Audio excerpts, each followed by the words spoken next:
പത്തനംതിട്ട ജില്ല സ്ഥാപിതമായ വർഷമേത്?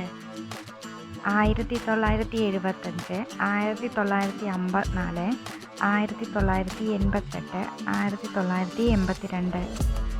ഉത്തരം 1982. പത്തനംതിട്ടയുടെ ആസ്ഥാനം ഏത് നദീതീരത്താണ്? പെരിയാർ, അച്ചൻകോവിലാർ, കല്ലടയാർ, മണിമലയാർ. ഉത്തരം അച്ചൻകോവിലാർ. സെന്റ് തോമസിൻ്റെ കേരളത്തിലേക്കുള്ള വരവിനെ തുടർന്നുണ്ടായ സംഭവങ്ങളുമായി ബന്ധപ്പെട്ട കലാരൂപം ഏതാണ്? ചവിട്ടുനാടകം, പരിചയമുട്ടുകളി, കഥകളി, മാർഗംകളി. ഉത്തരം മാർഗംകളി. മാലി എന്ന തൂലികാനാമത്തിൽ അറിയപ്പെട്ട സാഹിത്യകാരൻ്റെ പേരെന്താണ്?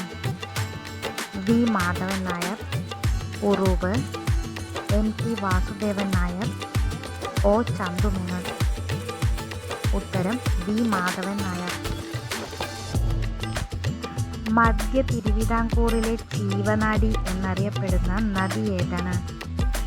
പമ്പ, കല്ലടയാർ, കബനി, പെരിയാർ. ഉത്തരം പമ്പ. ചിലന്തി ക്ഷേത്രം സ്ഥിതി ചെയ്യുന്നത് എവിടെയാണ്?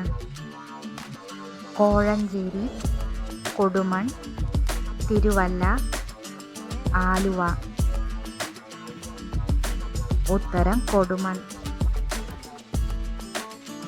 ഒരു രാജ്യസഭാംഗത്തിൻ്റെ കാലാവധി എത്ര വർഷമാണ്? 9 വർഷം, 4 വർഷം, 3 വർഷം, 6 വർഷം. ഉത്തരം 6 വർഷം. മലയാളത്തിലെ ലക്ഷണമൊത്ത ആദ്യ നോവലായ ഇന്ദുലേഖയുടെ കർത്താവ് ആര്? VT Bhattathiripad, O Chandu Menon, V Madhavan Nair, MT Vasudevan Nair. ഉത്തരം O ചന്തുമേനോൻ.